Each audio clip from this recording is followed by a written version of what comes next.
Are you ready?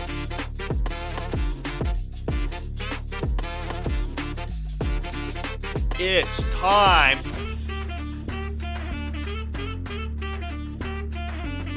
for the Beastcast. Hello. Welcome to the Beastcast, episode number 25. Oh my god, we hit it. We hit 25 episodes. I never thought we would be able to do it. I'm turning my microphone down a little bit because it's peaking just a tiny bit. So, yeah, welcome to the Beastcast, episode 25. So, I don't know really what to title this episode because so much has happened, officially happened, and just things that have happened in our lives and stuff like that. If you hear a difference in my microphone or you hear a little chair squeaking or anything like that, it's because I am currently in the KILT studio, which is our radio studio that we have here at the college that I currently go to, which is also the sponsor of our podcast. And so I'm using the studio not only because I wanted to try it out and try the microphone and try all that cool stuff, but also because my roommate is having a Hanchu moment. He's sleeping in today because it's, you know what, it's Saturday and, it's midterms for us, so he deserves it. He deserves it. Saw them logs, boy. He deserves it. Anywho, so, oops, what the heck was that? No, I don't want that. Okay, I don't know what the heck that was about. Okay, anywho, so we have a lot to talk about, so much in so little time, and this isn't necessarily meaning that we can't discuss all of it over an hour and 45-minute podcast. However, I'm just meaning in such a little amount of time has so much happened. So, the first big thing that happened over the course of the week while we were here was something to do. First off, it was a beautiful morning today. Raven, how was the morning up in Minnesota there? It was beautiful, nice and cool. Yes. Beautiful, clear sunset. Sunrise. It was a beautiful morning here. It was just nice and cool. It was like, and this is apparently how it is down in Arkansas. It's about October, November. It's always around like this high 50s, low 60s, just beautiful. Sun's always shining.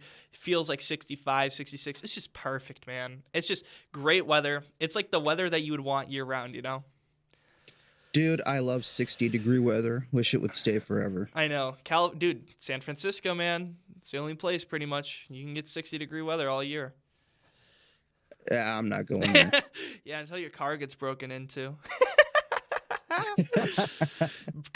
Dude, it's the car. It's the break-in capital of the world for vehicles. Actually, funny enough, it's not. They actually have a really low break-in rate for actual housing and like property, but there's a high like theft problem in San Francisco. So much, in fact, that the city of San Francisco actually tells you if you're traveling there or you live there to just keep your car unlocked because they're going to get in either way. So instead of having to pay for a shattered window, you might as well just keep your car unlocked. That way they can just get in because they're going to get in regardless. Some people even leave their trunks and stuff open and like their hoods open so people can just see there's nothing in it so they don't like break into their car and then have to, pay for the damage, It's kind of crazy. Not to mention the hills, man. Oof, yeah. The big up and down hills. I really don't. That's why the cars also just break down. LA has that too. Have you ever seen that video of that car meetup in LA and they the Tesla flies down the freaking hill all the way down? Yeah, I saw that. And then they're like, I was just sitting in my house and all of a sudden I hear and he's like, I looked and all of a sudden I see a freaking Tesla sparking down the road. Blew off all of its tires and stuff. Like, geez, man. That's what they mean by solar powered. I'm Marty McFly Williams, and what am I about to do? I'm about to bomb this Master Hill. Oh, I miss Vine, dude. I miss Vine so badly. Me too. I miss Vine. Elon didn't bring it back. He lied to us. What a loser. Speaking of Elon, this is just an ongoing story, so we're not going to discuss it much, but Elon is in some controversy about supposedly some bodies being found at one of his old residencies. This is still an ongoing story, so we're not going to cover it as much as we will anything, but I just figured it would be interesting to talk about since we just brought up Mr. Musk. So just know that there is a chance that Mr. Musk is possibly like a horrible person. I mean, we already kind of knew he was a bad person, but even worse than he was before. Bro, have you seen his mom? No, I actually have not. I looking at her and the stuff she's done, dude, I wouldn't be surprised if the dude was raised a cannibal. Like, holy hell. Oh, Cannibal Lecter, dude. Anyways, so here's the deal. Something big happened over the week, and it involves Minnesota. So I know this doesn't pertain to Raven that much, but I think this is something that should be talked about just because of how big of a news it is for us being Minnesotans. The Minnesota Twins swept the Toronto Blue Jays in the wild card round of the postseason of the Major League Baseball. Now, to everybody who doesn't listen to sports or know about sports like Raven and other people, you may be saying, well, what the fuck is that? You know, like what even is that? Yeah, so the wild card round is the first round of the playoffs of baseball. After the regular season, you know, there's the playoffs, and then there's, you know, oh my God, the World Series, you know, that. Anyways, oh, I forgot to silence my phone. Oh my God, I'm so unprofessional. Anyways, so the Minnesota Twins, to put this into perspective, the reason why this is a big deal and why I'm even bringing it up is because the Minnesota Twins have won their first playoff game since 2004 and won their first wild card round since 2002. To put that into perspective, let me just put that into perspective for you. This is, somebody posted a video of them in the crowd cheering as the Minnesota Twins shut out the Blue Jays, okay? This was the first ever playoff win by the Minnesota Twins that was recorded on a cell phone. Really? Yeah, that's how long it's been since they've won a playoff game. It was literally like somebody said the last time the Minnesota Twins, like he was talking about it on like in a comment, he said the last time they won a playoff game, he was in 3rd grade. He is now 27 years old, is fully graduated from college, and has a job that pays him over $150,000 a year. A little self-plug for him, but I figured it was kind of funny. I like, dude, it was so long ago that I wasn't even alive when the Twins won their last playoff game. Bro, I was probably in like the 3rd grade. 3rd or 4th grade for you probably. See, 2002. Yeah, I was in 2nd grade. Yeah, okay. So yeah, so the Twins are kind of like an underdog right now. They're gonna go to the divisional next week or this upcoming week, and so I just figured, you know, as Minnesotans, we just want to rep our boys, you know, say woo, we're doing stuff, we're doing stuff. Okay, so moving on. Me and Raven later on, we're gonna be talking about a segment. This is gonna be a complete 30-minute segment. As you know, we segment our podcast into about 30 to 35 minutes. It's kind of like our runtime for each segment. Our upcoming segment is a new thing we're going to be doing going forward. And right now I'm just going to call it Taking It for the Team. So essentially, Taking It for the Team. Essentially, we're going to be both watching a movie, and then we're going to be discussing that movie. Each of us will be watching a movie, whether it's in theaters or just something we watched or anything like that. So I don't go to the movie theater every week like I used to when it was super cheap to go to the movie theater. So instead, I will be talking about a movie that just came to digital called The Last Voyage of the Demeter, since I'm on this big Dracula phase right now, thanks to school. And Raven, what was the movie you were going to bring to the table? We'll discuss this later, of course. The Nun 2. So The Nun 2. Okay. Yeah, so coming up, so don't worry, stay tuned. Coming up, we will have The Nun 2 being talked about and possibly shit on, and also The Last Voyage of the Demeter. So, moving on to our general news segment that we always start out, where we just talk about whatever the hell we want in our 100-minute yapping sesh. Tobey Maguire will reportedly be a lead in Secret Wars. Raven, I need to know, What are your thoughts on this? What does this mean? What does this mean for Marvel? This means that Marvel is so desperate to get people who loved everything before Endgame and loved Spider-Man growing up that they're trying everything they can to bring him back. Raven always giving the hard takes. I love it. No, I 100% agree. Here's the thing. I don't think Tobey Maguire would need to be in this movie for like plot-wise. I mean, what plot-wise would make it so he would be in this movie other than, like, as a lead? I mean, like, it's one thing if he's cameoing in the movie, you know? Like the Flash scene, you know, where we saw Nicolas Cage, you know, in the alternate universe, like something like that. That's different than being a lead in the movie. A lead means he's a main character. He's going to be a main character probably with Tom Holland and probably Andrew Garfield, that means. So I'm curious, like, plot-wise, how would you even do this? Like, why would you even do this? I mean, narratively. Like, what narrative could you make, you know? That Tobey Maguire's is the most superior Spider-Man. You think they're going to kill off Tom Holland and make Spider-Man 4? I hope so. Dude, he's getting to the point where he's almost too old, though. Him and Leo. You're never too old to swing from a web. Ooh. Ooh, I like that. Did you know that him and Leonardo DiCaprio were friends, like, growing up, like, all throughout, like, their early, like, when they first got to Hollywood, they were kind of, like, growing up together, like, young actors. No, I didn't know that. Yeah, and that's actually how he even got the role in The Great Gatsby, was because of Leo. That answers the question that I've had, because after Spider-Man, all of a sudden there he is in The Great Gatsby, and I'm like, oh, what? Such a weird change. Just seeing him in this high-class suit, 1930s. That movie's actually surprisingly very accurate to the novel, which is kind of strange. Because I know it's strange to get that. Because most times it's really hard, just in general, to get an accurate, like, accuracy to the novel, just because of time constraint. I mean, even if you take a story that's 150 pages long, like, let's say Dante's Inferno, which is a poem, by the way. You take Dante's Inferno, or you take any of the Divine Comedy, which are about 130, 150 pages long, you still can't make a full movie out of that, like, accurate, like, detail for detail. It would have to be like a 6-hour-long movie. And The Great Gatsby, I think, is like, what? Great Gatsby's got to be like almost 300 pages. It's been a while since I read that.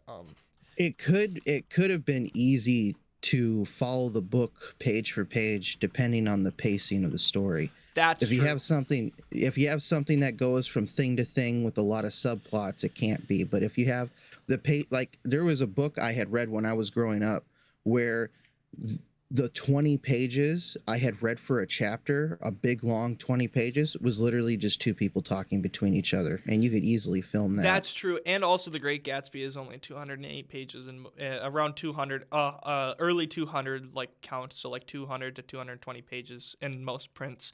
So that makes sense.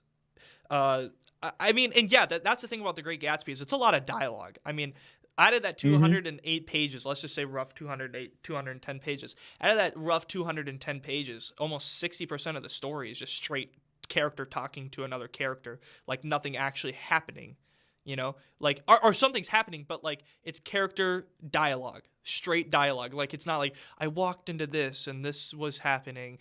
That happens a decent amount, like when he gets to the parties and stuff like that. But mainly it's just like, oh, sport, you know, what are you doing? You know, like, stuff like that. Like, it's just like, I can't do Leo's voice, but don't try again. Don't try again. Like, that was bad. I am curious though. We are only 2 weeks away from Leonardo DiCaprio's next big film, and it could possibly be movie of the year. The Killers of the Flower Moon. I am really excited for that story to be put on the screen. Excited for it too. That movie's gonna be good. I wish they could let me buy freaking tickets now, because I just want to get the ticket bought so I can use my. So Fandango, they have like a $5 off thing whenever you buy a ticket for a movie. They're like, oh, here's another $5 off, so you can get another movie. And I actually, despite that being like, oh, you know, that's kind of sketchy because they're like, oh, just keep buying more movie tickets. However, you don't understand how beneficial that is for me. When I have to pay $16 for a movie ticket compared to paying $9 for a movie ticket at my old theater. And I think, what were tickets when we went to see Indiana Jones? They were only like $9 or $10, weren't they? No, when me and you went to go see it, our theater only charged us $5. Oh yeah, dude, it was cheap. Yeah, that theater's kind of sketch, dude. I'm gonna be honest. That theater's really sketch. Like, just like popcorn. Oh, what do I owe you? $6. Like you don't got a cash register or like a. Nope, there's no taxes or anything. It's Yeah, a no straight taxes. $5-6. It's just a straight $6. I was like, what? What the fuck? Cash only, no cards. Yeah, cash only. I was actually surprised I could even buy movie tickets online because I was like, "What? What?"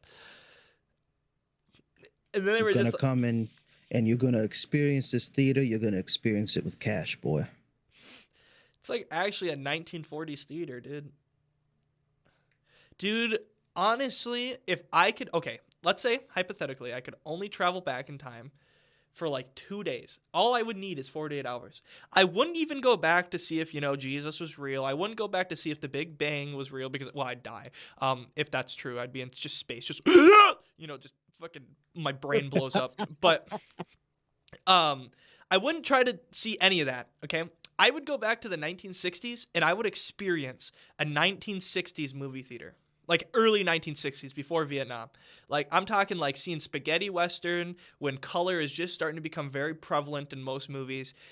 And I would go see like a movie in one of those old theaters where popcorn is really buttered up, with the nasty, really fatty butter, and like it's like all the lights are there and it's all that premiere. sounds so good. I would do that. I would pick that over seeing anything in history, even though I'm a history buff. Now, if I had a time machine, it'd be a lot different.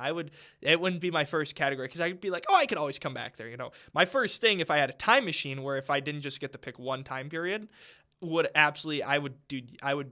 I wouldn't even go to the future. That's the thing. I'm one of those people that the future is best to not be messed with, because if you go to the future, you're ruining the past. So you can do the same thing backwards. If you go to the past, you're ruining the future. But in a way, you kind of don't, because technically the way time works, the butterfly effect supposedly exists, but it just kind of technically just timelines. If you do go to the future, it's going to create a timeline in the past that is going to be completely different than yours. But as long as you don't mess with anything in the past, there's just bound to be no way that the future can be any different. Like if nobody knows you're in the past, it can't be any different. It's just not possible. If I had a time machine and I could only use it for 48 hours, I would go back and basically write down what stocks I want to invest in. Ooh, that's huge. Oh, dude, yeah. Go back to like 1986 and invest like a shit ton of money into Microsoft or Apple. Actually, Microsoft would be too late at that point, because that would Mac OS #1, or not Mac OS, sorry, Macintosh. Wait, no, what? Apple was 85, right? God dang it, I can't remember. Yeah, Apple was 85. Microsoft didn't come till later. Yeah, that's right. So, I'd invest. Because here's what I would do, because it would be a little sketchy. What I would do is I'd hire a lawyer, basically just give him the full story on what's going on. Literally, I'm a time traveler, and I would use his help to get a brokerage account that would be already investing in these companies the moment they pop up, and then at a certain time would transfer it over to me when I'm born in 1994. And when I grow up, he comes to me and tells me that I have this account, and I cash it all out and live a rich life. Sorry, I hit my mic. Or I come back to the future and cash it out. No, I was gonna say, like, instead of like inheriting it, just like, here's what you do, right? You go back in time and you set it up a bank account under your name, okay? So under your name, because think about it. If you set it up as a bank and you put in all that money, technically, you're supposedly changing the past, but not really, because, think about it. Those people, who ran the bank in the 1980s under your bank account with all that money sitting in there, when you come back in the 2020s or even the 2010s, you're going to technically still be alive. I mean, just by time-wise, you'd be in your 60s. Nobody's going to think of it if you walk in there, especially since they're not the same people who cashed in at the time. You're just gonna be like, oh, that was my dad, if they ask you any questions at all. But mostly you should just be able to take that money just straight out. I mean, as long as you know the account number. I was using the lawyer thing when it comes to a certain time, it's like, hey, the bank account would be already put into my actual me, so that when I come back from the past, I just go to the bank and cash it out as a trust account. I mean, yeah, that's a good way to do it too. The lawyer a chunk of the money. Or here's what you do: you let that money accumulate, and then in 2010, you or not 2010. Let's say it's just like a few years later, you time travel farther into the future, just a little bit, but not all the way back to the present, right? And you cash out a little bit, and you get gold. Or I was gonna mean this like the other way, where if you go back in time and buy a shit ton of property with all the money that you have in today's money, because inflation, go back in time, buy like a property for like $20 when it's like worth like $4 million now, and then you fucking come back to the present and sell that shit. Oh my god, just could do that. Work smarter, not harder, dude. That'd be crazy. That would be crazy. The only time period I wouldn't go to, I think, in U.S. history would be the like 1850s to like in earlier, up until like I just wouldn't want to be in the U.S. at that time. First off, it's too nomadic, too many vagabonds, like too many like just people just roaming around, just shoot first, ask questions later type of people. I wouldn't. No. But it's during the time of the first Terminator movie. Oh, dude, no. I don't know, man. Anywho, yeah, no. I mean, dude, I think the 1930s movie premiere.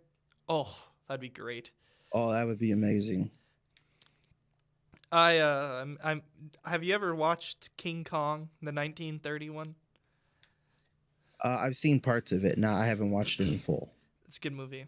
I like the show, like Come One, Come All. Oh my god, that'd be awesome to go watch in theater. Like just like the theater itself, because that movie was massive. That was like the Wizard of Oz. Like everybody went and saw that movie.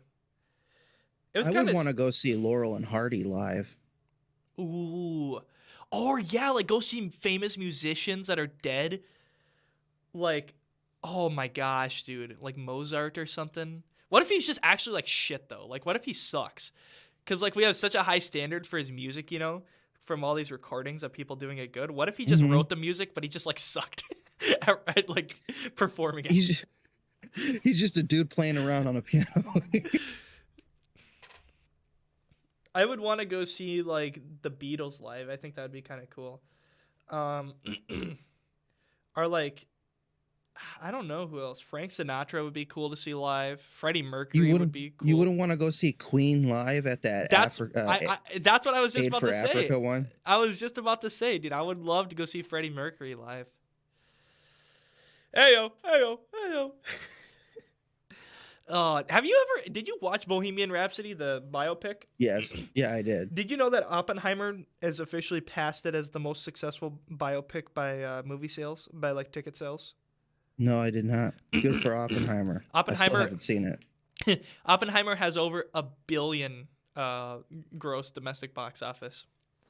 A bill. But will anything ever beat Endgame? No. Not even Barbie, man. Wait, didn't Avatar 2 beat Endgame? No. It got close. It didn't even beat the first Avatar, I think, if I remember correctly. I think it was like right around the first Avatar. Let's check. See, that's what Marvel is trying to strive for again with Secret Wars. Oh, you know what? Maybe it did. It did get 2.3 billion, and then Avatar 1 box office was. Oh no, just under 2.9 billion for Avatar's box office, and then Avatar 2 got 2.3. Still a lot of money. So a lot of money. Actually, Endgame isn't the most. Endgame's 2.79 and Avatar's 2.9, so Avatar's still above it. Crazy. For Marvel, it's the most. Oh, And for that's what they Marvel, want. no, they're never gonna pass that. Even with Secret No. Wars, with even if everybody stays hyped, like if the entire world stayed hyped for Avengers, Secret Wars, and all that stuff, and when it comes out now being pushed to 2028, when it comes out in 2028, it's maybe inflation would push it to about 2.5, 2.4, but I think in today's money it'd probably be about 2 billion, 1.9 billion. It's gonna make over $1 billion. I'll tell you that. It will get over $1 billion. It's gonna be a blockbuster. But the thing is, coming out in 5 years. it's coming out in 5 years, like November of 2028 now.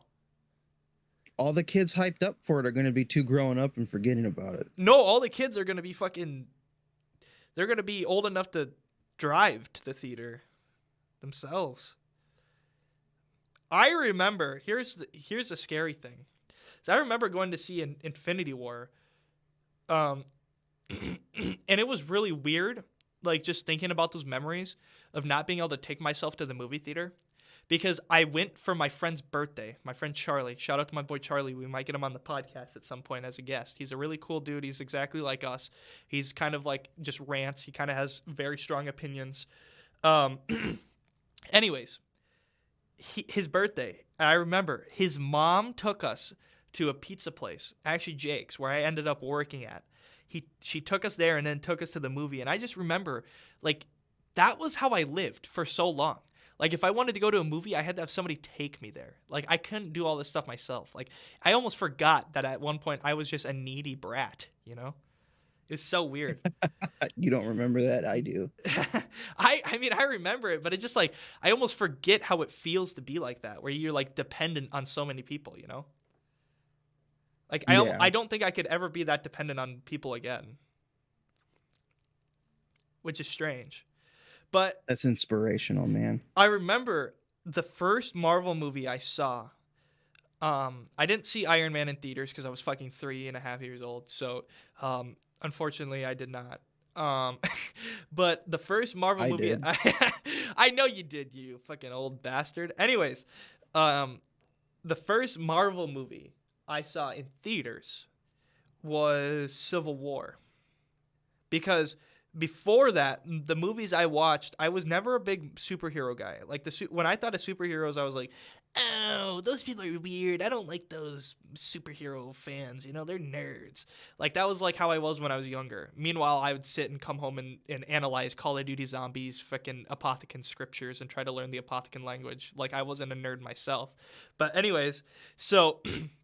Nerd. I know, literally. Like, I was worse than them. So, the first superhero movie I remember watching in theaters was The Dark Knight Rises. My aunt, she loves Batman. And she went and took me to it. And I remember we were all like, oh my God, get him, Bale. Or not Bale, get him, Batman. Because I didn't even know who Christian Bale was. So yeah, so Civil War was my first Marvel movie. And I was like, hey, this is pretty good. So I binge watched all of them. Because back in the day, you know, before streaming services, most of them were on Netflix. And the ones that weren't on Netflix, you just pirated. Anyways, so I still pirate movies. Yeah, no. Bring me to jail. Do what you want because a pirate is free.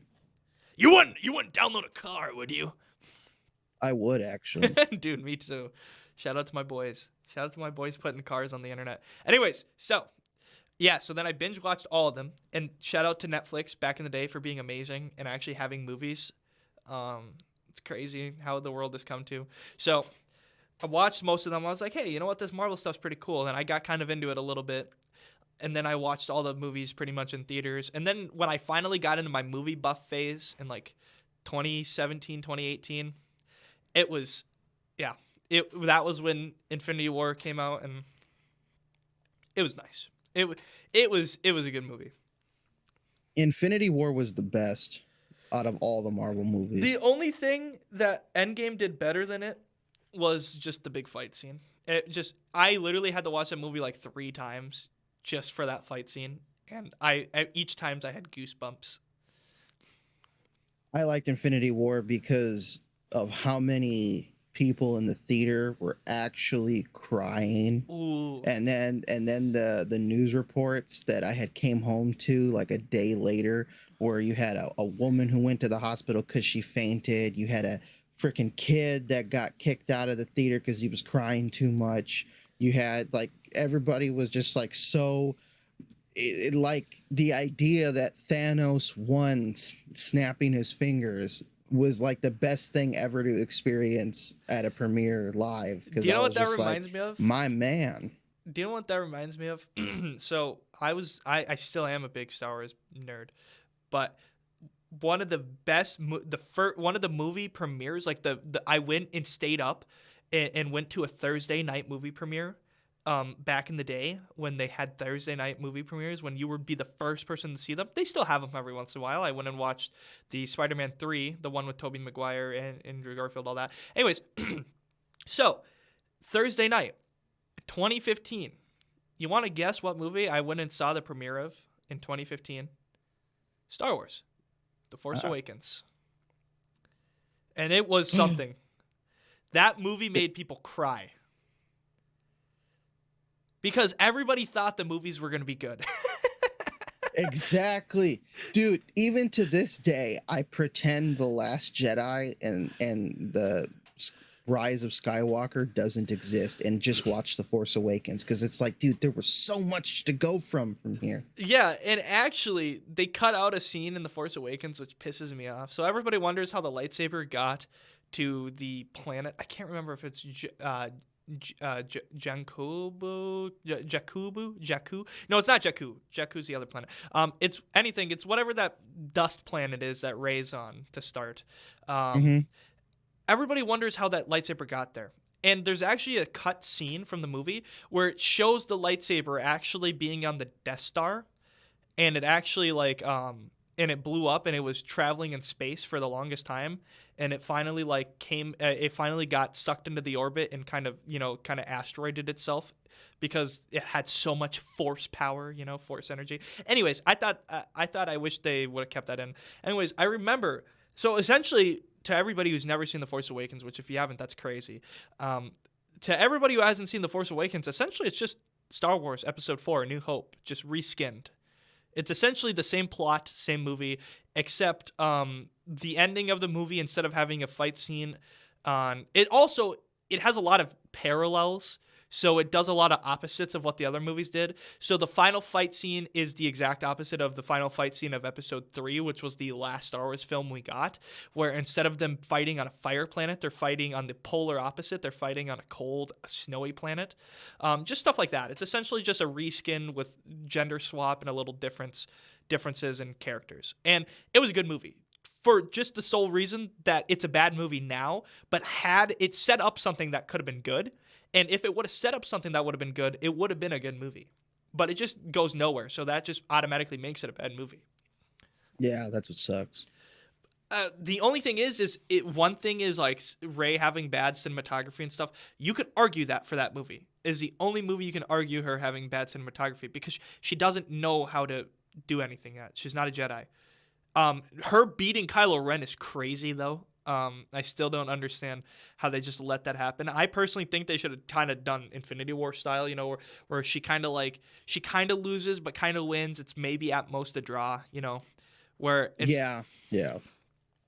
And that could have gave her fuel, to be like, I'm going to be better than this. I'm going to go reach out to Luke Skywalker. So maybe like Kylo, because Kylo's not a Sith, remember? He's not. So maybe he beats her, and she's like down on the ground. She's maybe not bleeding, or maybe cuts off her arm, maybe Luke Skywalker style or something. Or not arm, but like hand, and then all of a sudden Kylo pisses her off, and he's like, I won't kill you, just whatever, and then walks away, is almost the bigger person. And Rey just gets so furious and so mad that she's like, I need to stop this guy, because so she goes and finds Luke. That would have been a way better plot than, I beat Kylo Ren, who was trained as a Jedi and is actually pretty strong, but I can just beat him because I'm him.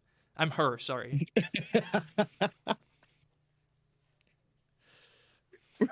Yeah. I actually was hoping to see her turn into a Sith and him become a Jedi. They could have salvaged that in the 9th movie. If she would have turned into a Sith, it would have been great.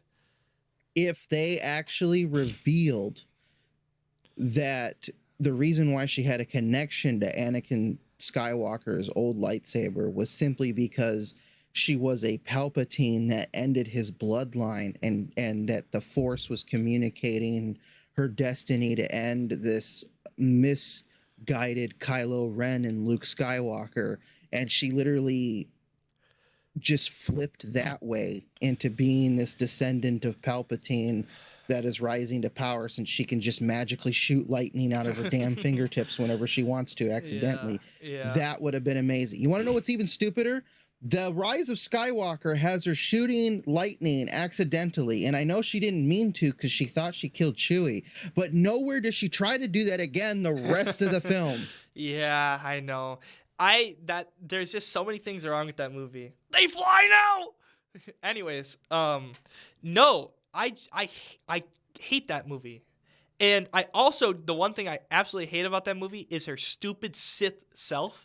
The vision she sees with the weird double lightsaber thing that's very, by the way, redundant, because it doesn't make any difference if you have two lightsabers on the same side of the blade. Anyways, no, I hate that. I hate that so much. I need to stop saying anyways. It's too much of a connecting word. Also, another thing is that movie is so stupid. The only thing I like about that entire movie, though, is that she doesn't just become a Jedi, and she's done with the Jedi, with the ways of the Jedi. She's like, nope, I'm not going to be a Jedi. I like that nomadic Jedi style. Nomadic Force users is such a cool concept that we don't get to see in Star Wars, pretty much. The only nomadic Jedi we've ever seen in Star Wars is Ahsoka, and that's what the Ahsoka show talks about, and that's why the Ahsoka show is beautiful. Which, by the way, has a finale, so we're going to cut right back into that when we come back. Woohoo! Welcome back to the Beastcast, episode 25. We left off with talking about Star Wars, of course, because, you know, we just talk about the same shit over and over and over, but we love it and you love it, so we don't care. Anyways, we were just talking, I was just going to mention to Raven that there's one thing about the entire Ahsoka show. So for everybody who doesn't know, the Ahsoka show, Disney Plus show, actually would be one of the only reasons to get Disney Plus, I think, is for Star Wars, just because you have, think about it, as a Star Wars fan, and maybe this is just me talking, but $7.99 a month for all you can eat Star Wars movies and Star Wars content, including the Clone Wars, including Rebels, including The Mandalorian, Obi-Wan show, all that is worth a load. And then also National Geographic. Woo! I love National Geographic. I love just seeing nature. It's nice. By the way, speaking of so much in so little time, this week the National Geographic channel announced that they will no longer have a channel. National Geographic is no longer having a channel on TV anymore. All TV stations will no longer carry National Geographic. But why? It's something to do with like monetary, like something to do with money. Like I think they're bankrupt or something like that. Do you think we're gonna have another National Geographic like channel to document National Geographic? As you can see, the National Geographic in the jungle. No, I think so. National Geographic still exists, but due to budget, they're cutting the TV channel because it was costing so much money to keep their. So here's the thing. So for National Geographic, all their shows, everything they've ever done, the most amount of money they make isn't off their TV. It's actually off of their magazines. And because National Geographic is nonprofit, which means that their magazines with the ads, or maybe they're not nonprofit anymore, but they used to be nonprofit. Anyways. They make their most money off of their ads in their magazines because that's the biggest ad promoters, not on TV. I don't know how, but anyways, their TV station is getting cut. All this stuff that ever existed on the TV channel, so like all the shows, all the documentaries, all that stuff will still be available on the National Geographic Disney Plus category or online on nationalgeographic.com. But because it is getting so expensive to have channels and run stuff through TV, which we're seeing a lot of this, by the way. We're almost at the end of the era of television, which is crazy to think that somehow television would be a redundant, thing in the world. Mm-hmm. It's crazy. They're removing the TV channel. So you can still find everything that was on the TV channel on Disney Plus and all that stuff. But the actual National Geographic channel will no longer exist. And it's due to the fact that TV is making so little money to the out. So essentially their input to output, in economics, you're putting in a certain amount of money in hopes to make more money on your output. Well, they're actually putting more money in their input than they are getting out of their output, because there's so little viewers watching the ads that the ad space is becoming cheaper. And so the stations have to, get less money in exchange to give that money to the providers, like the TV providers, like DirecTV, Dish, all that stuff, Spectrum, for them to stay afloat. So yeah, we're also seeing this with stuff like Cartoon Network, Nickelodeon, those kids channels. They rely heavily on only being able to have basically kids ads, which doesn't seem that bad until you realize that a lot of ads technically cannot be shown to kids, because there's certain laws that protect children in the United States and in most first world countries, including countries like Russia. Yeah, believe it or not, there's ads that protect kids from, advertising. So Cartoon Network, Nickelodeon, Disney, they can't advertise at certain hours of the day certain content, which means that Cartoon Network actually makes the most amount of money. And same with Nickelodeon, they actually make the most amount of money off their ads at night, during Nick at Night and during Adult Swim, because they can actually show whatever ads they want during that time period until 6 a.m. And then at 6 a.m., it flips back over to kids-only stuff. And those kids-only ad space is literally dirt cheap. Like, we could go and put a Beastcast thing on there for maybe $1,000 for like really for like a 30-second ad space for like a week.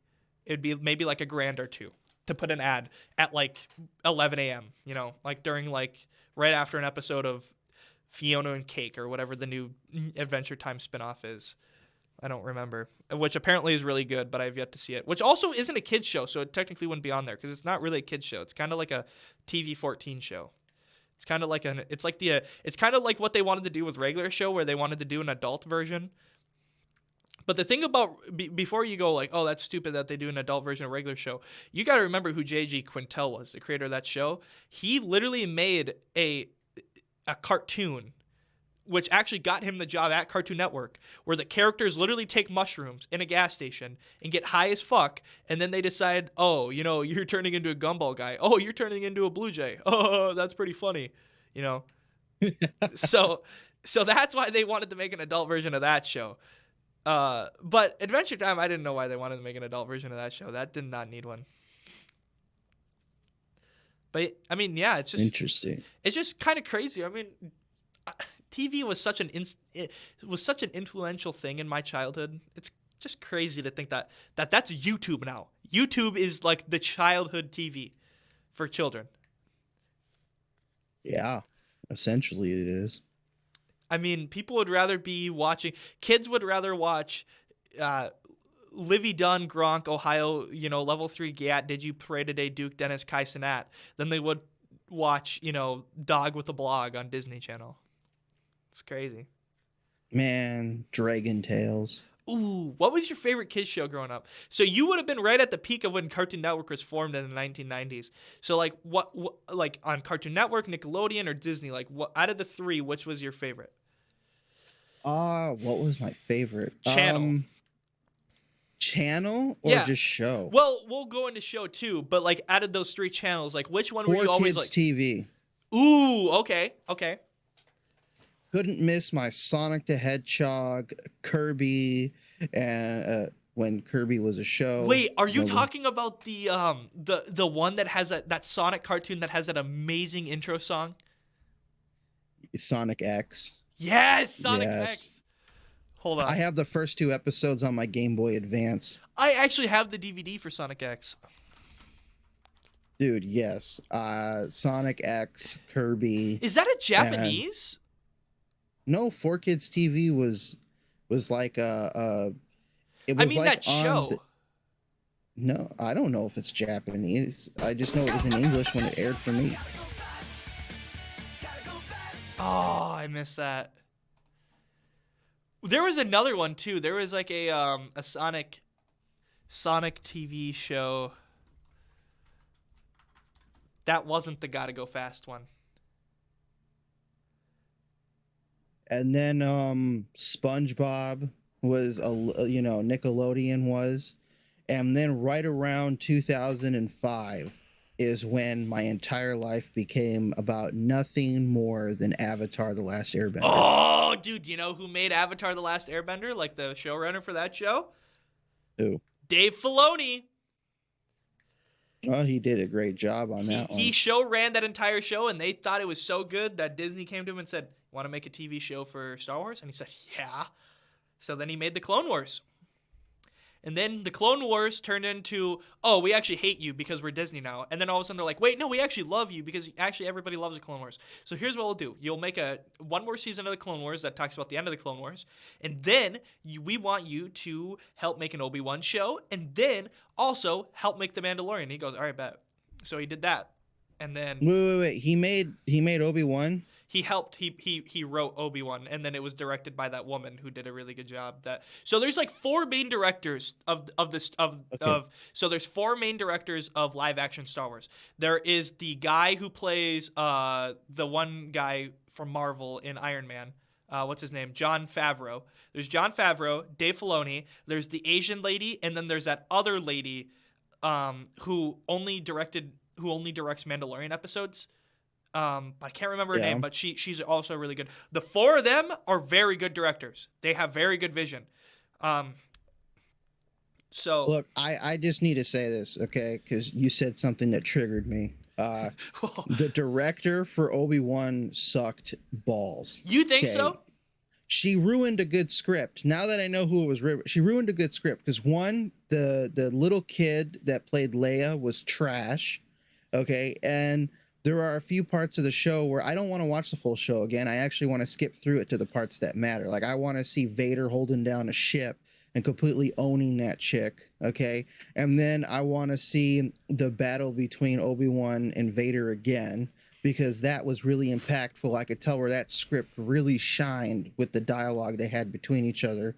And I liked the first episode when it focused only on Obi-Wan and how depressed or his life is because the Anakin, the dude he trained, grew up with and thought of as a brother, completely turned against him. That whole Mustafar thing kind of, mentally screwed with him. And I liked seeing that a bit where he feels a bit hopeless now that the Empire seems to be completely in control and winning. I liked that entire first episode's feeling until Leia came on, and then I thought I was watching some Disney theme park ride where bad guys purposely run into trees and bonk their heads trying to catch a little girl. See, we can agree to disagree. The only thing I agree with you on any of that is I don't like the Leia casting. I think the casting is good for the girl, but I hate how they wrote her in. I think the cast, she looks like a mini Leia. Like, she looks exactly like if Leia was like, is she a little too young? I think so, because this is like, well, no, actually, you know what time period it works? It's 5 years. So, whatever. Anyways, yeah. And lack of a soundtrack. Ooh, yeah. The only song was there was a remix that they had Samuel Kim do, who he's like a kind of an indie, he's an indie musician, and they had him do a remix of the final Mustafar Obi-Wan versus Anakin Mustafar battle, which I thought was pretty good. But other than that, no, yeah, I agree. The soundtrack. The only thing I will watch it. The only thing, and I will enjoy it. We can agree to disagree because I think the casting was very good. I think that you got to remember the director doesn't just point and shoot the camera too. She also does a lot of the other stuff on the side with actually going through the script. She could have totally rewrote that entire script, but I think that the fact that she stayed so close to that, I think is good enough. She did a good enough job as a director. No, you're misunderstanding. The casting is good. The Leia chick, not so much. Yeah. I also, or at least the lines. She also directed some episodes of The Mandalorian, which I thought were good. She directs the very first episode of The Mandalorian, the one where, not the very first, but is it the very first? It's either the first or second episode. She directs the one where Grogu is found and he holds up the like weird bowl thing that was gonna kill Mando. And just just seeing that power and seeing how that was shot was just so beautiful. And she did a good job. Yeah, she did a good job. She knows. I'll say this: she knows what she's doing. She knows how to direct. Unlike some Star Wars directors that we had for the movies. Rian Johnson. Yeah, right. Ryan Johnson. Anyways, so I mean, it's weird, dude. I feel like that was self-sabotage. Like he just had. We talked about this already like 1,000 times. Yeah. But we had a whole episode about this. But he had to have just been like throwing for content. Like somebody over at like Star Trek had to have been like, all right, listen. We want to be known as the superior ones going forward. So we want you to absolutely bomb the living bejesus out of this movie. So that way, you know, that way there's just nothing left they can do. And then he goes, say no more. It's like the Willy Wonka thing, you know, like when the guy he comes up to Charlie and he's like, I want you to get me one of those everlasting gobstoppers. You know, he's like, I'll pay you money if you give me the secret. They wanted the inside scoop. They wanted to overthrow. They wanted to take over Disney. And Disney said, nope.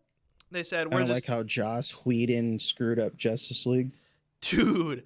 Oh, man. Ugh. The Justice League. Joss.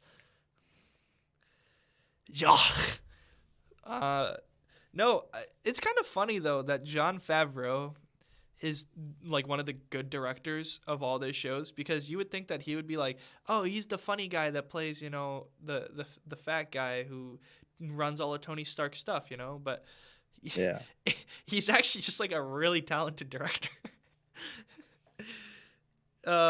He did something else, too. He directed Yeah, he did else. a movie called Chef, and I really liked it. Ooh. It was about him being basically this dad who's married to a really hot chick. That's irrelevant to the story. I just wanted to point it out. It's about him being this dad who has a family, and he really wants to be a chef, but like restaurants apparently don't want. I forget how the whole plot goes, but it ends up with him basically now owning a mobile food truck that serves like the best food ever, and he makes a lot of money doing it that way. To me, it was a really good, heartwarming story. I love that show on Hulu. I haven't watched it all. I've just seen the clips called The Bear. It's like about like a Gordon Ramsay style like chef, you know, where he like freaks out and like he's like a top gourmet chef. It's like 55 cheeseburgers, 65 tacos, 150 French fries. It's like him just like going down the list. I don't know why, but that scene to me is just so freaking hilarious. Also, I found the other intro that I wanted, the Sonic Underground. Oh, okay. I didn't see that one. Sonic Underground. Oh my god, I missed that, dude. That was awesome. But no,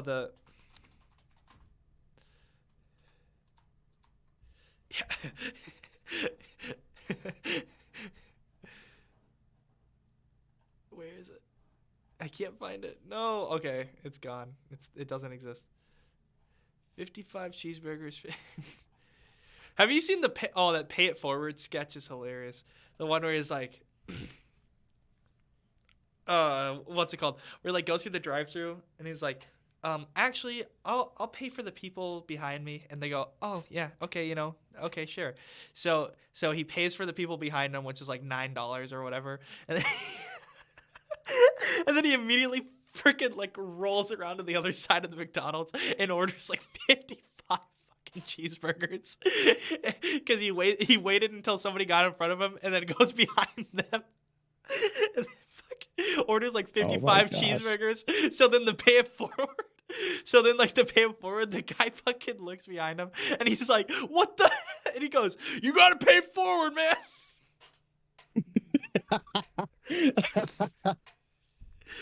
Oh my god. Oh man. Oh, another thing too. So Raven, I wanted your opinion on this. Okay. It's on the screen right now.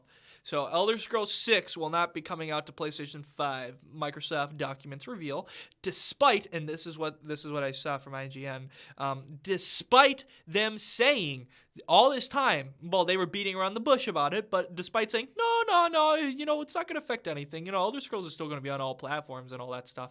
But now they're completely going against their word. Now, Raven, I want to know, what do you think about this? Do you think this is just kind of like some pettiness from Microsoft because Sony has like all these exclusives like with Call of Duty and stuff like that they stole from Microsoft? Or do you think this is just kind of like Microsoft just thinking that this is going to matter? Like what is your general take on this? My general take on this is it's kind of the first thing you said, but a little different. It's not from them stealing the Call of Duty exclusivity, because that still comes to all the consoles. Okay, I think it's mostly because they know that PlayStation has the number one best IPs and exclusives, that they're hoping that Elder Scrolls 6 will boost Xbox sales. Because if you look at the list of Xbox exclusives, even though they all come to PC, there's not a lot. There's none at all. There's hardly any. Like, if you tell me the reasons to go buy an Xbox, even if I have a PC, and you're like, hey, go get this console. Oh, what games are on it? You can't. Whereas NBA a PlayStation 2K. 5. Yeah. Whereas PlayStation 5, which I have sitting right over here, because my last console was a PlayStation 2, never bought. Okay, so I have a PlayStation 5. You can thank me. And if you tell me, hey, why did you buy that? Why would you go? I was like, oh, well, let me see. God of War Ragnarok, Spider-Man 1 and 2, Horizon Zero Dawn, Forbidden Ratchet West and 2. Clank. Yeah, Ratchet and Clank, Uncharted. I mean, holy shit, the list goes on and on. Even though some of them are coming to PC now because Sony's realizing there's a lot of money to be made in the PC market, this is still a reason I wanted to go out and buy a console. Whereas for Xbox, everything's on PC day one. If I don't want to wait 2 years for a Sony game to come to PC, go get the console and play it right away. And that's what I did. And so it's kind of like there's no point for an Xbox because there's no games for an Xbox because their games are still on PlayStation 5. Now, see, I almost wonder if you could almost bring up a lawsuit about this. Not necessarily because you can't have a game exclusive to a console. That's completely fair. That's how a market works. But basically because they completely lied to consumers. When they bought Bethesda, they said nothing was going to change. They flat out told all consumers all the Elder Scrolls games will stay on all platforms, and will completely, do everything. Nothing's going to change. Don't worry. Starfield is going to be on PlayStation 5. All this stuff. All the upcoming games are going to be exactly how it was planned to be. I almost wonder if this is just straight up lying to consumers. Like, I don't know if this is like lawsuit worthy, but it's definitely trust losing worthy. Like, you are losing all trust with your consumers, even people who are loyal to Xbox, by saying, oh yeah, no, nothing's going to change. And then being like, wait, we said that? Nah, dude, no, everything's changing. We're not bringing Elder Scrolls to the PS5. And the thing is, too, about it that's also really strange is it is pettiness. I mean, it's just got to be petty. They, like you said, like, oh yeah, I think Microsoft is very upset, mainly because they had this big, and it's also funny when this document gets leaked too, because if you notice, Microsoft this year, at the beginning of the year, everybody was like, this is the year Microsoft's got all these big IPs coming out. It's going to be massive. Oh my God, it's going to be huge. This is going to be huge for Microsoft. Yeah, Starfield, all these games are going to be massive. It's going to be the best year for Microsoft we've ever seen. And then Sony fans are going to be like, oh, well, at least we have Spider-Man, like everybody's going to be like, oh, Spider-Man's the only thing that's left on PlayStation because every other game is great on Xbox. And Xbox is now like 0 for 5 this year on their major releases, because whether or not you want to say Starfield is a good game, I mean, just by sales wise, Starfield is semi a flop, just a little bit. Starfield way underperformed what they were expecting it to perform, and that was because they realized that Todd Howard completely just was like, oh, I think I sent you that meme, and if I didn't, I'll read the meme off. You sent me the meme where it's like, oh, the game runs like shit. Oh, it's not the game running like shit. It's your PC. You gotta upgrade your PC, bro. Like, it's also running on an old ass engine. It's running on an old Bethesda engine too. So, yeah, they have to take lessons from Rockstar Games, okay? Because Rockstar Games technically has been using the same engine for like 2 decades now, but with each iteration of the engine for a new game, they invest a boatload of money to bringing it to a new level of technology, like the Frostbite engine. A brand. Yeah, and it's kind of like Starfield is, I think, the game that broke the camel's back with all the trust for Bethesda, and this put a nail in the coffin. They shouldn't have done this, because now if Elder Scrolls 6 actually is a flop, and we all thought this Starfield that took 20 years to make is absolute garbage, then you're going to need it to be sold on every platform you can get your hands on, like to Skyrim, to be profitable. Yeah, like Skyrim. But the thing is here's the thing about Skyrim too. Skyrim's one of the greatest games of all time. I mean, Skyrim is a great game, and look at how it's performing. And they think Elder Scrolls 6 on only 2 platforms is going to perform as good as Skyrim performed on 7, 8, 9 platforms. I mean, hell, okay, think about it. Let's just think about this for a second. Skyrim's on the Nintendo Switch. It's on the PS4. It's on the PS3. It's on the Xbox 360. It's on the Xbox One. It's on the PS5. It's on the Xbox Series X. It's on the PS Vita. It's on PSVR 1 and 2. There's 2 different Skyrim versions. What else? There's technically a mobile Skyrim version. There's Elder Scrolls Online to cater off of Skyrim, which isn't, I guess you can't put those sales together, but still, I mean, think about it. It's on that many fucking platforms. And then they think on Xbox Series X and on PC only, which, by the way, because they also announced in this document, this is the one thing that nobody cared about. It's not coming to Switch. It's not coming to VR. It's not doing. They're not doing any of this other stuff. It's only coming to 2 platforms. It's coming to Xbox. It's coming to PC.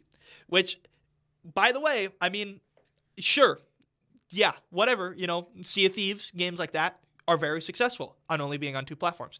But you also got to remember that those games have way more implication than what Elder Scrolls 6 is going to have. Sea of Thieves was a Rare game, which Rare hadn't made a game like how we wanted them to make a game forever. And then there's this game that's constantly being updated. It's constantly getting new stuff. It's a completely online. It's technically just, I mean, what more could you want from a game like Sea of Thieves? It's literally you're a pirate in an online sea, like a massive ocean of just a bunch of other people that you can just go pillage and stuff that's constantly happening in the world. Elder Scrolls 6, if I'm going by what I've heard about it, it's essentially just like Elder Scrolls 5, but newer, better graphics, different story, different realm. I mean, it's not going to have the same implications that a game like Sea of Thieves that's constantly getting new updates, yeah, sure, they can add DLC like they did with Skyrim, but how far is that going to go on 2 different platforms? I mean, 90% of gamers at this point have a PC. Okay, but do you know what 90% of gamers don't want to do is buy a game from an untrustworthy company. Okay, and exactly. If you have had what? Okay, let's just look at what Bethesda has dropped in the past 5 years. Okay, Fallout 76, Starfield. What else has Bethesda posted since that? I mean, I can't think.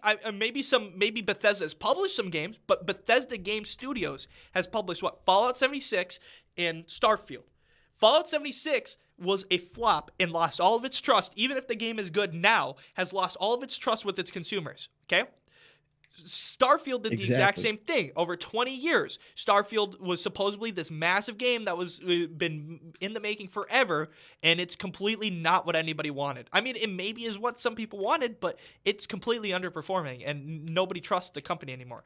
And now you're going to release a document like this and say, no, this game's going to be great. No, it's the same thing with Activision. Call of Duty, Modern Warfare 2, and Modern Warfare 3 saw their lowest sales, and it wasn't necessarily that Modern Warfare 2 looked like a bad game, because Modern Warfare 2 actually looked like a very decent game for what it's worth. I mean, yeah, it's just a reskin, but every Call of Duty game is a reskin. We know this by now. Okay, so it's even losing its platform, like people that would buy those reskins, like people like me. And so then Activision and Microsoft, which by the way, Microsoft owns Activision now, they looked at this and they go, like what the heck? What's going on? Like, why aren't people buying our games? Oh, wait, it's because nobody trusts Activision, because there was all these sexual assault allegations and half the company's gone now. Oh, okay, yeah, that makes sense. All right, well, we're sorry, I guess, hoping to get more sales, but it's not going to help. It's the same thing. I think Microsoft is trying to salvage things that are not working anymore. And that sucks, because here's the other problem I have with Elder Scrolls 6. Todd Howard was so hyped up about Starfield that if you go back and you look at when they announced Elder Scrolls 6 with that really crappy quick cinematic that you have on the screen there, if you go back to that E3 reveal, okay, and you continue forward, you will see how he is absolutely annoyed with everybody wanting an Elder Scrolls game and nobody giving a crap about Starfield the entire time he's been talking about it. And I'm afraid the only reason why they announced Elder Scrolls 6 is because they wanted to appease us. But now that Starfield has failed, I feel like they're not even going to give a crap about making Elder Scrolls 6 a good game. Yeah, and I mean, it's like the same thing. Okay, so the same similar thing happened, and believe it or not, this is really sad. The same thing kind of happened with Activision in the early 2010s, and that was with Call of Duty. Activision was pushing. I want to say it was 2011.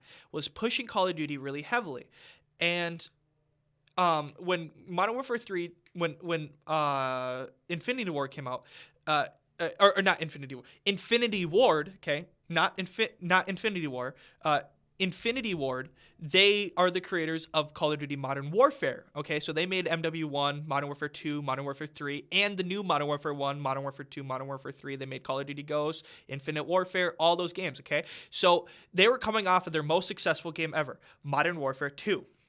And Modern Warfare 3 was going to be coming out, and it was going to end the story. Sure, everybody's like, oh, it's a reskin, but, you know, we're going to like it because we just want the story. Well, what ended up happening is half of Infinity Ward left. And they left, and they were like, they went and created Respawn Entertainment, which ended up making Titanfall, by the way, and Apex and all those really good games like the Jedi Fallen Order, all those games. Anyways, when that happened, all the controversy about the game was there's no devs for this game anymore. Literally 90% of the people are gone. And Activision, they kept trying to push that the game was perfectly going to be fine. There was going to be all these things, you know. And at that point, Activision was so upset with the people that they just kind of just threw Modern Warfare 3 out there. They said, okay, here's another developer. Their name's Sledgehammer Games. Ever heard of them? Nope, we haven't either, but they're going to finish this game in 3 months, and then they're going to drop it. You ready? Okay, boom. Because they just didn't care anymore. Because they were so tired of people talking about, how is this game going to get made? You know, I'm not going to buy this game because the devs are all gone. It must be a piece of crap. They were just so upset, they just stopped caring. They stopped caring about trying to, you know, get a good developer to finish the game and publish it. And then they just started focusing on their other stuff, which would have been Call of Duty Black Ops 2. Like, hey, but Treyarch's making this game, which thank God Black Ops 2 was as good as it was, because if they would have had Black Ops 2 be a flop, I don't think Call of Duty would have made it past Call of Duty Ghosts. Because think about it. If Black Ops 2 flops, you have 3 shitty games in a row, and nobody's going to buy your games anymore. Call of Duty Modern Warfare 3. I love Call of Duty Modern Warfare 3, but that's just because of when I grew up. Horrible. It flopped. It did good in sales, but that was just because of the rebound essentially afterwards because of Black Ops 2. Black Ops 2 does great, saves the company essentially, makes over like $30 billion. Everybody loves it. They even started making, you know, that was when they started to not implement loot crates, but started implementing, you know, downloadable content like the cheap, like $2.99 skins and stuff like that. It was like the birth of that. So they made a shit ton of money off of microtransactions. And then Call of Duty Ghosts comes out and flops. And then Advanced Warfare comes out and flops. And then Black Ops 3 comes out. It's super good. Again, successful. Thank God for Treyarch, because they made another good, successful game. Even though it was just like the other ones, it didn't flop. It made good money. It had loot crates. It had loot boxes. It made a shit ton of microtransactions. Okay? It made all this money. And then, you know, continue down the path of, you know, games flopping, you know. But there was at one point, they were in that same boat as you know, Todd Howard and his sinking ship of Bethesda Games is at right now, where they have all this controversy coming out about them, and they have no good games because they're, you know, the 3-strike policy. 1 strike, okay, you're fine because you can rebound. 2 strikes, now you got to panic because now you only have 1 more strike and you're out. And they're at 2 strikes right now. Starfield, strike 2. Strike 1 was Fallout 76. If Elder Scrolls 3 is strike 3, or Elder Scrolls 3, Jesus. No, Elder Scrolls 3 is good, I promise. Elder Scrolls 6, if Elder Scrolls 6 is strike 3, you're done. Bethesda's going to have, it's going to be a struggle. It's going to be, it's tough to get out of a hole like that. Can only think of one company that got out of a hole like that. And it wasn't easy. That was Nintendo. Oh, yeah. Nintendo got out of that hole, but they should not have gotten out of that hole. They got so lucky. They got so fucking lucky that the Nintendo Switch was as successful as it was, because that company was dead in the water. They were almost a penny stock before 2017. In 2016, their stock was at the lowest it ever was, and I think it was at like $1 a stock. So they got lucky. But okay, when we come back, we're going to discuss our taking it for the team category. Woo! Woo! All right, we'll be back. Bye-bye. And we're back with our final section of the Beastcast. Our final little segment today is a segment we're calling, drumroll, we're calling Taking It for the Team. And I don't know, maybe I'll put a little like noise or something. But anyways, so taking it for the team. Taking it for the team. This is a segment we're going to be trying out. We're going to see how popular it is, how successful it is, how much we like doing it, mainly more than anything, because fuck you guys. Anyways, here's how the segment works. So Raven and I both will watch a movie or two, and then we will essentially have a lot of things to discuss about it, and whether or not you should watch it, whether or not it should have been made, what it's going to be rated, everything about it. Pretty much everything you need to know about this movie. The movie can be old, it can be new, it can be in the movie theater, it could be an at-home movie that's straight to digital or straight to TV. It can be anything, except for a TV show. So, before we get to that, one last thing of our weird random talks, our yappings. Raven, I want your opinion on one more thing, and this Okay. we'll make this shorter. We'll make it like 2 minutes. Batman 2, okay, has a official release date, and also the villain is now revealed for the movie. The villain is now Hush, is the main villain of the movie. That was revealed to us. Now, I want your opinion on, do you think it's a good thing that they're making a villain that hasn't been seen on the big screen before as the main villain for this movie, or do you think it's a bad idea and they should continue with going down the path of villains we've already seen before, going off of how Batman 1 worked? No, I think because of how this, the first movie went with the Batman movie had went, I think that because of the nice extensive world that was built in this previous one, that as much as I want to see the Penguin return, I think Hush, a character that has never been adapted to the big screen, could actually draw people back in amazingly well. I think they should go for it. Make it good. Yeah, I agree. I think this is something that will be really interesting. And Matt Reeves, he's a great director. Matt Reeves, he's a very big cinematographer. He focuses on getting lighting, sound, and visual, everything. It has to be exactly how it needs to be. It's like Stanley Kubrick kind of was. And that's kind of how he is. So like the Batman, maybe story-wise, doesn't always come up to, like the 10 out of 10 level, but the visuals push it that extra mile. And I think if we get that, plus we get a great adaptation of a character we've never seen, yeah, it's gonna blow the waters out. I mean, everybody's gonna get hyped off of because here's the thing: movies like the Batman, they only grow. It's like American Psycho. It only grows after it's released to digital and video. Okay, it only grows. It gets a bigger audience. And more people get to see it because it's cheaper to go see, and now you can see it for essentially free. So people are going to see that movie and be like, oh, I'm hyped. The Batman made like, what, $700 billion, $792 billion at the box office? I would not, or billion, holy shit, Jesus, a million, sorry. God, greatest movie of all time. No, 792 million at the box office. I wouldn't be surprised if the Batman 2, with how this is going, if it's a good movie, will make over $1 billion easily. It might be DC's best project by 2025, because I don't know how much DC is going to have left in the tank by 2025. Yeah, this has to hit it out of the park. Because if you want the DCU to continue going, you need those movies like Joker in 2024 to make $1 billion, and you need the Batman to make $1 billion too. Because if those two movies flop, you're relying on a bunch of flop movies to make you money. And then DC is going to be a bigger joke than it already is, because at this point, DC is going down a path that I'm not so sure about and I don't really like, but it could possibly still end up working out. Anyways, so movies. All right, Raven, Movies. I will let you start with your movie. So tell everybody the movie that you watched and you took for the team. I took for the team The Nun 2. Oh, okay. The Nun 2 that okay. I'm gonna start out with this beautiful hot take because I don't think anybody's really seen this other movie as well. Okay, The Nun 2 is so worthless and should never have been made that it makes The Pope's Exorcist with Russell Crowe look like the next coming of The Exorcist Oscar worthy. I forgot that movie even existed. And The Pope's Exorcist has a better chance of actually creating a cinematic universe than whatever the hell they're trying to do with this nun shit. Okay, so for me, I loved The Conjuring 2.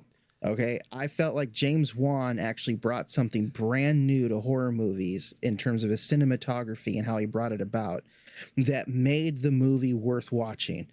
Whoever looked at the bad guy, which would be the nun in The Conjuring 2, spoilers, and decided, hey, everybody loved this nun, let's bring back Elizabeth Warren, I think that's her name, but like in the form of a young nun way back then, and make some movies about her fighting this evil nun her entire life. Whoever came up with that idea is stupid because they only did it for the first nun movie. And then the second nun movie, they got rid of it. Now, for some reason, the main character's name is Irene, unless I got that wrong from the first nun movie. Why do we need to keep seeing this nun demon, and why does it matter? Like, it's not even just okay, the first nun movie sucked. Okay, like, okay, you could probably make a good second nun movie. This nun movie, it was. There wasn't even a point to this one. Crappy, pointless jump scares. Nothing interesting happening other than you could literally replace the nun with a literal alien or a monster running around this church, and it would have been the exact same movie. Like it's stupid. There's nothing unique or special about this Nun 2 movie. The entire hour and 40 minutes, because I don't count the 9 minutes of credits, just the hour and 40 minutes of watching this movie, I was bored. I wanted to actually turn it off and finish it. Like, this movie was so boring that I had to take out Monopoly Go to get me excited. No, not the addiction, Raven. Not the addiction. Like, it's true. Like, I had to, like, I had to keep myself awake. Like, I couldn't. This movie is horrible. The main actress that they do choose to be the main nun, Irene, she is a great actor. She is a actress. She is a phenomenal actress. It's like they had such great people who do good acting in this movie, because I've seen them in other movies, but it's like they threw their talent out the window by making them be in this movie. Like, I honestly feel like this movie will hinder their careers. Oh, geez. Now, okay. So for everybody, so the nun is part of the Conjuring universe, right? Like, she's in the Conjuring. Is she in the first Conjuring movie, or is she in the second Conjuring movie? I think she's in the second Conjuring movie. I've seen it somewhere. So it's the same nun. Now, what time period does this take place? Because I know the Conjuring 2 takes place in the 70s. Does this take place after or before, or like when? This movie takes place 1956. Okay, so I've seen the first Nun movie, and let me tell you something about the first Nun movie. Okay, are you ready? Yeah. I don't remember a single thing about it. I only remember one thing about it, and it made me laugh the entire time. The only thing I think I remember from the Nun movie is there's like this burying alive scene or something, like in a coffin. That's seriously the only thing I can remember. I've seen the movie. I know I've seen the movie. I don't remember a single freaking thing about it. I'm assuming that's how this movie is too, right? It's just very forgettable. It's very forgettable. Now, I actually looked it up. In the first Nun movie, the main actress is named Irene, but I understood it. Um, I understood it that when I went into it back in 2018, that this was supposed to be kind of like where Elizabeth Warren had started out, or maybe they just meant the demon that haunted her entire life had started out. Maybe that's what they meant. But I didn't get that vibe the first time I watched it. It's like they were trying to say this was like how she started out in the convent before leaving it to fight off spirits in homes, and that's where she had met her husband, who believed her that she could see things. I don't know, maybe I screwed that whole thing up, but still the movie was none of the nobody cares about the nun. Nobody cares how it entered Elizabeth Warren's life. Nobody cares at all where it came from. Leave The Conjuring 2 as is and stop trying to add to this world. We don't need freaking Annabelles.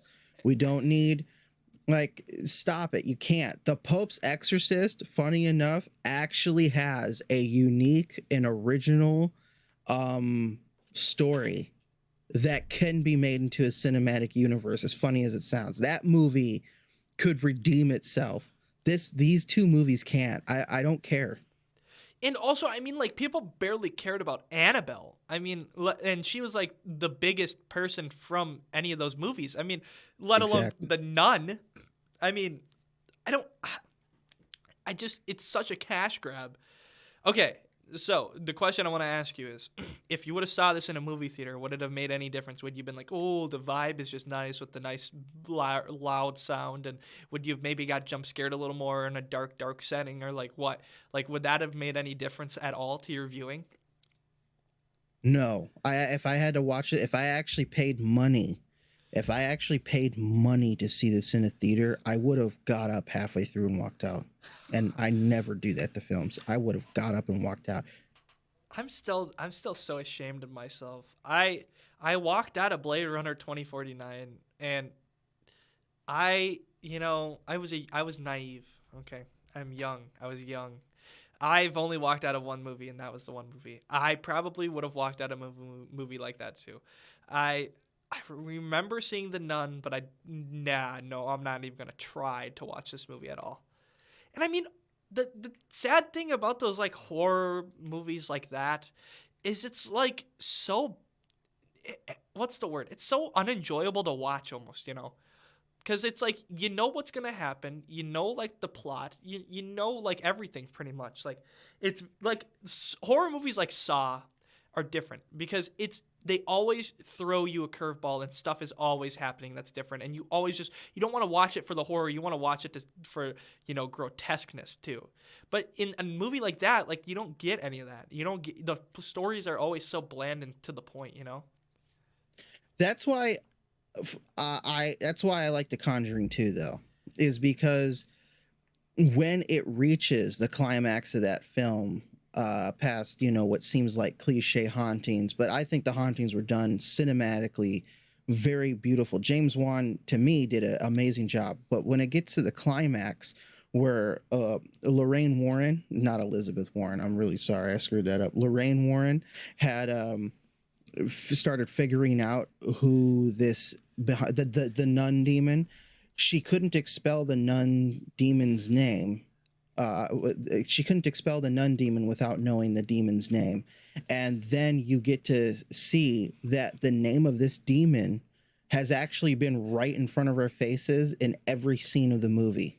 We just never noticed it. It's been written all over the walls, picture frames, fridge magnets, the encyclopedias on the shelf. It was literally right there the whole time. And when you know that, you kind of want to rewatch it again to figure out if you actually missed it. What? What are you laughing at, bro? I just realized that you were calling her Elizabeth Warren the whole fucking time. Yeah, like I know. Shut up, okay?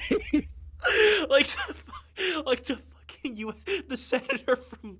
Oh my God, where is she from? I screwed up the Warrens. Okay, I'm sorry. I didn't mean the stupid senator. I meant Lorraine Warren, Ed and Lorraine Warren. Okay, it literally, when I was explaining The Conjuring 2, the scene played in my head where her husband screams out Lorraine, and I was just like, oh, it's Lorraine, not Elizabeth. My bad. I screwed up. That's a big jeez. screw up. I'm really, really, really sorry. No, not that hoe. I meant the one in the movie. Oh gosh. Anyways, so how would you rate this movie on a scale? Well, obviously it screwed up my brain. I would. It's a 4 out of 10. Oof. It is below average. Not even good, beautiful cinematography in it, or the good cast that it did have saved this movie because none of them were put to good use. Below average all across the board, just 1 dot under average. It's a 4 out of 10. Don't go see this movie. Save yourself the trouble. Go see Saw. Yeah.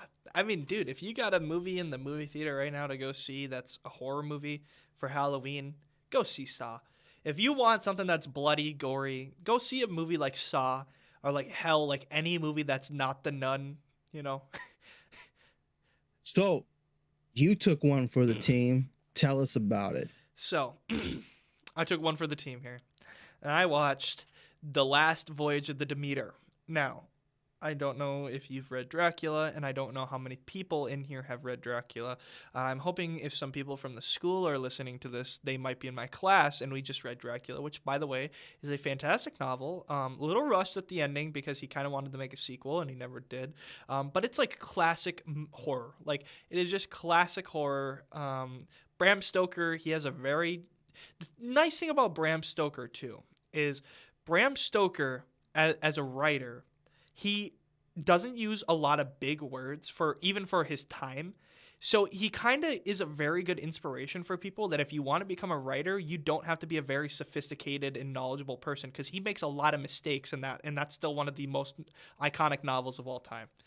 Anyways, The Voyage of the Demeter, The Last Voyage of the Demeter, not the movie, the actual there's a chapter in the book that's about, so essentially the Demeter is the ship that transported Dracula from Transylvania to London, and they had no idea he was on board until it was too late. So the Last Voyage of the Demeter the movie takes a very different turn than the book. It's very closely based off of the accounts of the book, with the exception of making it more suitable for audiences, as in like having more of a plot than just like, oh, day 1 this happened, oh, day 2 this happened, oh, day 76 this happened. Actually, it didn't take that long. Jesus Christ, it only took 2.5 weeks. The voyage is only 2.5 weeks. So for people who don't know, it's a very redundant trip, but it makes the most sense. So back in the day, you got to remember, back in the 1890s, when this was written, and when the movie takes place, going across the land was not a good idea. Sure, in the long run, if you counted it all out and you just started walking, okay? If you just started walking compared to taking a boat, yeah, you would get to England before you would get if you took a boat from the bottom of Romania through the Baltic Sea, and then go around through the through Mozambique. No, not Mozambique. Sorry, whatever that stupid canal is. There's a canal there that connects.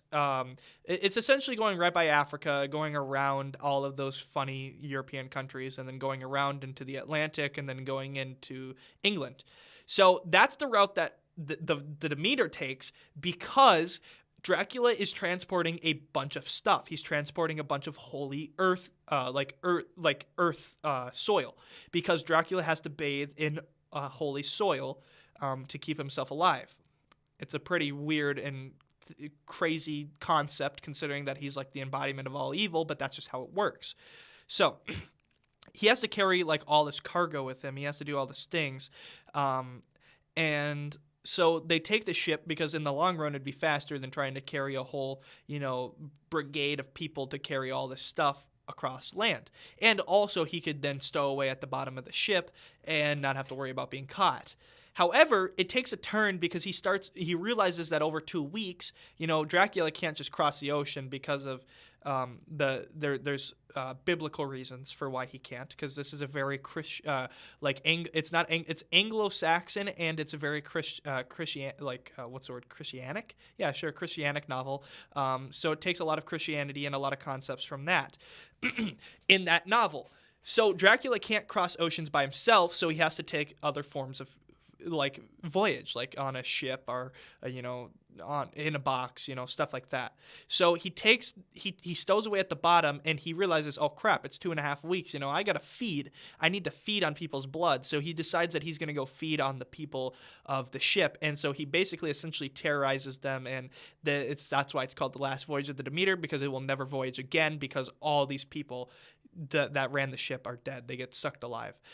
However, the story follows a side character as a main character in this movie. The side character is the doctor on board the ship. He's a last minute addition to the ship. They even talk about, I think in the novel, how he kind of just wanted to get back to England because he studied at Cambridge, and he's actually a black doctor, which, by the way, it never says he's black in the novel. However, there are a lot of implications in the novel to presume that he is of color, because they talk about him in a way that is very demeaning compared to if they were talking to a white person of having such knowledge of a person who graduated from Cambridge.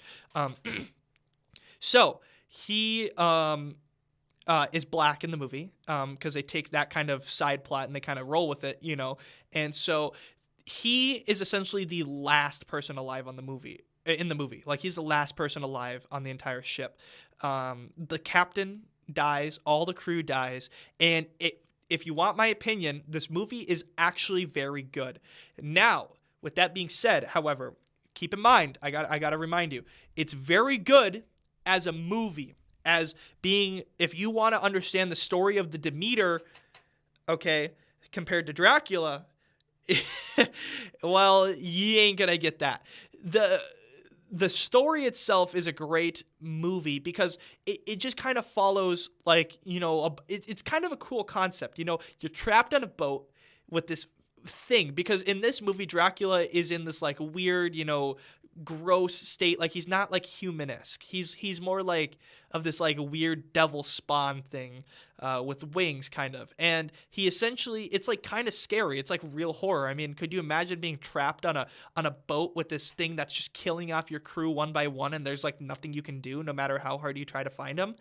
I think that's just an amazing concept, and that movie plays on that. The movie plays on that a lot. The acting is okay. It could be a lot better. They could have gotten a lot better casting, but also you got to remember that this movie had a very low budget. So for what they had to work with, I would say they did a pretty good job. Now, with that being said, I do think they could have been a little more accurate to the story and actually follow the captain a little bit more. The captain is almost a side character in this movie, and while he does have some character development throughout the movie, he doesn't have as much as he does throughout the novel in the whatever 10 pages that he's on in the novel. He has more character development in 10 pages than he does in 2 hours of a film. Sorry, I was scratching my back. So this movie, is it worth watching, is the question. Now, if you're into kind of bloodier, kind of scarier stuff, I think absolutely. If you're trying to get a deeper understanding of Dracula, I think if you go into the movie knowing that it's not accurate, I think you'll have a blast. If you're trying to get that deeper understanding, though, and you don't really know anything about Dracula, you're not going to learn anything more about Dracula. The only thing you're going to learn about Dracula is that, of course, he sucks blood, which you probably already knew that. Also, the way Dracula... No way. The thing about Dracula in this movie is he's the only pet peeve I have about this movie, because I don't like how he's done. Because even in Dracula's most heinous forms in the novel, he's still very... what's the word? He's still very much... what's the word? He's still very humanized. He talks. He doesn't really... He snarls, he hisses and stuff like that in the novel, but he always is not communicating. He always has something to say, or he always says something like, "Oh, I own you. I own all of you, and I will start by going back to Transylvania, and I will come back to England with my army, just as I did when I was Vlad the Impaler." Stuff like that. But in this movie, you only hear 3 lines of dialogue from Dracula in the entire film. They're not even lines. They're sentences, maybe at most. Because he goes, there's like a final fight because, the climax happens. And then there's the final fight between the doctor and the Dracula. And he finally gets Dracula. Dracula has him essentially like by the throat. And he's like he like cuts open his throat and he's about to take a bite. And the guy is like squirming. He goes, "I'm not afraid of you." And Dracula in his like weird, like nasty demonic form with his big teeth and all that. He doesn't even look like a human. Like you wouldn't even tell like it was Dracula. He goes, "You will," like that. Like, and he kind of just says, says nothing throughout the film. And he has like this really like weird demeanor to him. Here's the thing that I think is at play here, and this is something we kind of see with movies that are coming out nowadays. Is started out as maybe a different movie and kind of took this inspiration from Dracula, just like with what's his nuts's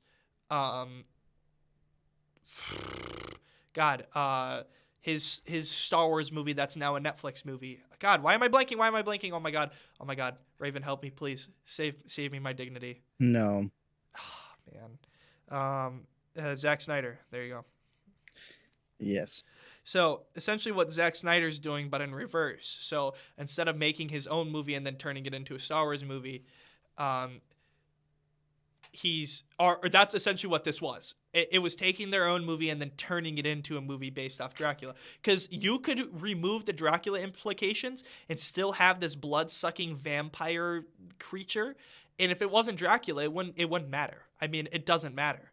And that's the one thing that's kind of interesting to me is why they would do that. But I also think it is kind of cool to have that implication because then you can kind of be like, oh, I read Dracula. This is kind of cool. It also leads up for a final cool scene at the end of the film, which I think is the best film or the best part of the film. Is there's a scene where the doctor actually escapes the ship, and the ship crashes into England, but the guy escapes and everybody thinks he's dead. Well, it turns out the doctor's actually still alive, and of course we know, if you've read Dracula, he makes it to England, obviously. And so we see him in a bar, and he goes, "I'm going to hunt this creature down." And the guy's talking to him. He goes, "You hunted down a creature, huh?" He goes, and they're laughing at him because they think he's just some delusional sailor guy. And then all of a sudden, there's like throughout the movie to communicate with each other on the boat, because it's a boat, you could do this tap, so you could go like that, and it would echo throughout the entire it would echo throughout the entire ship, because it would transfer through the wood, like the vibration would transfer through the wood. Well, they were using that to communicate a lot throughout the film. So all of a sudden in the background he starts hearing like this almost like heartbeat, where he hears like that. And he's kind of looking around, and all of a sudden he looks over at a corner, because he's in this really big crowded like pub, and all of a sudden he sees this guy with a cane and a top hat, and he's all fancy dressed up, and his back's turned to him, and he's taking his cane and he's going like that. And then you kind of see him kind of look over at him, and he's kind of more human-esque than he was on the boat, and the doctor freaks out. And then all of a sudden, he's looking at him, and all of a sudden, in the snap of the fingers, and he's gone in front of him, he disappears. And then Dracula rubs his finger across the back of his neck as he passes him, and then he tries to follow him out into the alleyway, and you see Dracula just standing in this dark alleyway, and then you just hear, and then the movie ends. And I thought that was just such a cool way to do that, because throughout the film you're used to hearing this noise, and then it's Dracula, and we know he dies, by the way. We know the doctor dies. Dracula's leaving no victims of the Demeter whatsoever, because we know he dies because Dracula gets killed in Transylvania at the end of Dracula. So we know he lives to tell the tale, to kill the doctor. So I just think that was really, really cool touch. And I think it's the only saving grace about the movie, because if they wouldn't have had that in the movie, I don't think there should have been any reason to make this a Dracula-based movie. It could have just been some weird vampire-sucking creature, and then, just kill him off at the end of the movie. But it ends up working out. So you can watch this movie. It's on a lot of places where you can watch it for free, pirate. And also, it's, I think, on Peacock, and it's on Prime Video for you to rent if you want to rent it. You can rent it on Prime Video for like $1.99 or whatever, however you do movies on that. And I doubt it's in theaters still, but it was in theaters earlier this year. It's a good movie. Definitely probably a 6 out of 10. Ooh, okay, that's good. Yeah, I think as a movie, it's just a little above average, just because of the way they tie the plot into something else, which is something that a lot of things struggle to do properly, and I think it ends up doing it correctly in a lot of aspects. I also really like the one thing I like about this movie is just the concept of it, like the taking something like a small piece of a book that like you don't get to know much about and trying to flesh it out and make like more of a story so you can make the world feel more connected. I think that's a cool idea, and I think that should be done more. Like I would love to see that. Like that's like kind of like what Star Wars does a lot, is it takes what George Lucas wrote and it takes pieces of his writing and expands it, you know, like Obi-Wan, you know, characters like that, you know. And I just Ahsoka too, which isn't really George, but still is pretty cool. I think it's great. I love that concept, and that's what's at play here. So yeah, definitely. I mean, if you have the opportunity to sit down for like 2 hours, watch this movie. It's kind of a fun watch. You'll like it. I guess I'll have to go give it a try. Yeah, cinematography of the movie's all right. It's nothing special, but it's good. It's got its moments. So yeah, that was my movie that I watched. I thought I was going into the movie being like, oh, this is going to blow. And then I was like, wow, you know, this actually blew me away. Instead of blowing, it blew me. So, Okay. So, would you say that end scene that you said was really good? Do you think that enhanced it? Yeah. Oh, I mean, absolutely. If that end scene's not in the movie, I mean, it's definitely a 4 or 5 out of 10, because you could just essentially paste this together and call it a different movie if you just get rid of the Dracula implication.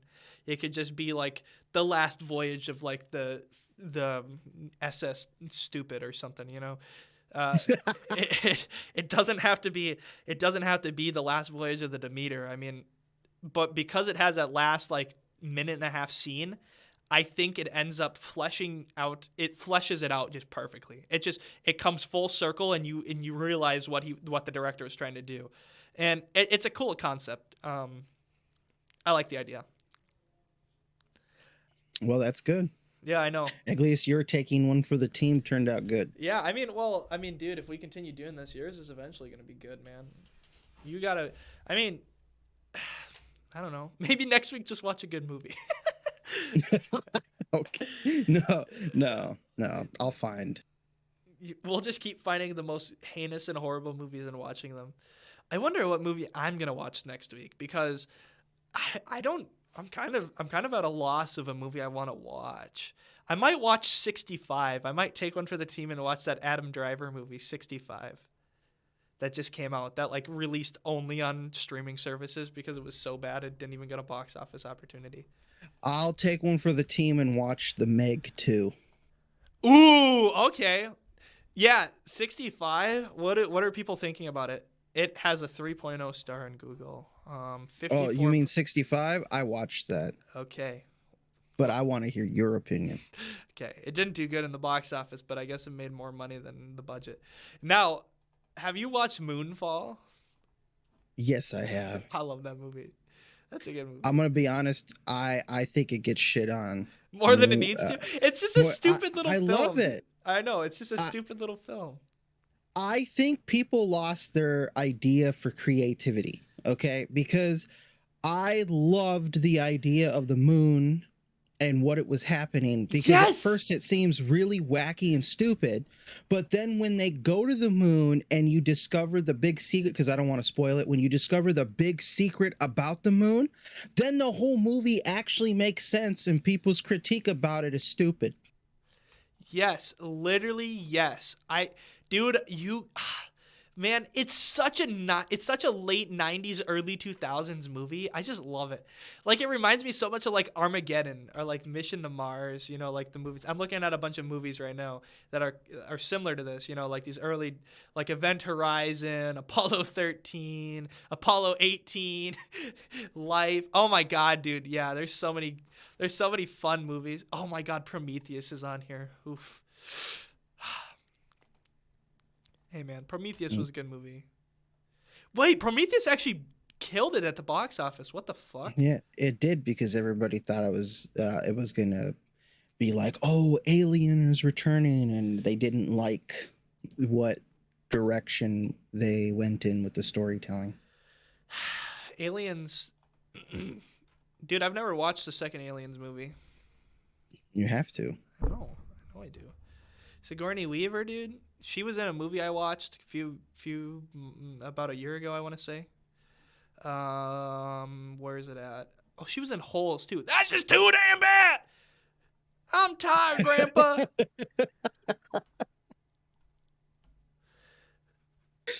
I remember that movie, bro. Thanks for bringing back the nostalgia of hearing that line. What the balls? Avatar 5 2031? So so they have Avatar 3, Avatar 4, and Avatar 5's years of release date already set up for James Cameron? Avatar. Yeah. What? They're just pumping it out now. I know, they're just pumping it out, dude. Just we waited freaking 12 years? 10. 12 years almost, 2009 to 2022 or 2023? Yeah, 2022. Yeah, so, geez, like 12 years, damn. And then all of a sudden, just boom, boom, boom, boom, boom, just pumping them out, man. Jeez. I guess, why not? Yeah. All right. Well, with that note, I guess we'll end on that James Cameron is an absolute nut. And with that note, well, anything else you want to say? No. All right. Well, thank you guys for listening. As always, we love you guys so much. Thank you guys for listening. We've been seeing a lot of success since we've brought the podcast back, and it's due in part because we kind of made it more professional than it was before. And we just like to say that we're so glad that the fruits of our labor has paid off. And so, yeah, thank you guys so much for supporting us once again. With that being said, I think it's time to say goodbye. So, good morning, good afternoon, good night, whenever you're listening to this podcast. We hope you have a great rest of your day. Bye-bye. Woo! Bye. Bye.